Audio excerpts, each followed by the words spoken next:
হযরত ইব্রাহিম আলাইহিসসালাম আল্লাহর বান্দাদের তার দিন শেখাতে সর্বদা যাত্রা করতেন।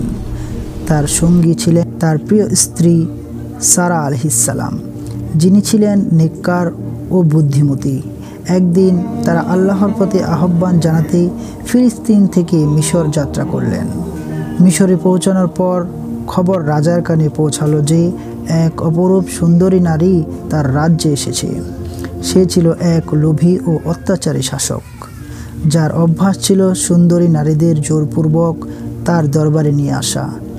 তিনি আদেশ দিলেন, তাকে আমার সামনে নিয়ে আসো। রাজার সৈন্যরা সারা আলাইহিসসালামকে ধরে নিয়ে যাওয়ার জন্য এলে ইব্রাহিম আলাইহিসসালাম স্ত্রীর দিকে শান্ত চোখে তাকালেন। তার কণ্ঠে গভীর ধৈর্যের স্পর্শ। তিনি বললেন, তুমি ভয় করো না, আল্লাহ আমাদের রক্ষা করবেন। সৈন্যরা যদি তোমাকে জিজ্ঞাসা করে আমি কে, তুমি বলো আমি তোমার ভাই, কারণ আমরা ইমানের বন্ধনে ভাই বোন। সারা আলাইহিসসালাম তার স্বামীর প্রতি আস্থা রেখে আল্লাহর উপর পূর্ণ ভরসা করলেন এবং সৈন্যদের সঙ্গে চলে গেলেন।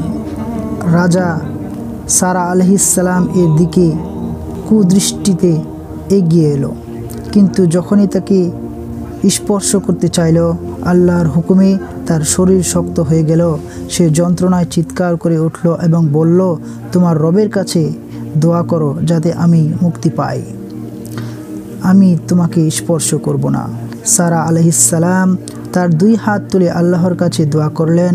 আল্লাহর রহমতে রাজা সুস্থ হলো, কিন্তু তার লোভ তাকে আবার প্ররোচিত করল এবং সারা আলাইহিসসালামের দিকে এগিয়ে গেল এবং সারা আলাইহিসসালামকে স্পর্শ করতে চাইলে সে আবার জমিনে লুটিয়ে পড়ল।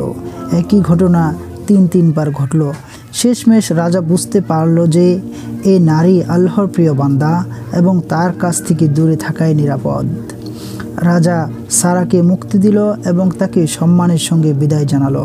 শুধু তাই নয়, রাজা নিজের লজ্জা ঢাকতে সারাকে একটি উপহার দিলেন, একজন দাসী যার নাম ছিল হাজেরা।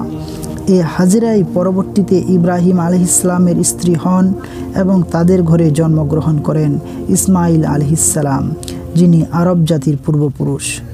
সারা আলাইহিসসালাম নিরাপদে ফিরে এলে ইব্রাহিম আলাইহিসসালাম আল্লাহর শুকরিয়া আদায় করলেন। তাদের মুখে ছিল সন্তোষের হাসি আর হৃদয় ছিল আল্লাহর প্রতি আরও গভীর তাওয়াক্কুল। এই ঘটনা তাদের জীবনের একটি স্মরণীয় অধ্যায় হয়ে রইল, যা আল্লাহর কুদরতের সাক্ষ্য বহন করে। হযরত ইব্রাহিম আলাইহিসসালাম ও তার স্ত্রী সারা আলাইহিসসালাম এর জীবন ছিল তাওয়াক্কুল, ধৈর্য ও আল্লাহর প্রতি গভীর আস্থার এক অনুপম উদাহরণ। তাদের মিশরে যাত্রার ঘটনা এই ইমানি সাহস ও ধৈর্যের প্রতিচ্ছবি, যা যুগে যুগে মানুষকে শিক্ষা ও প্রেরণা দিয়েছে।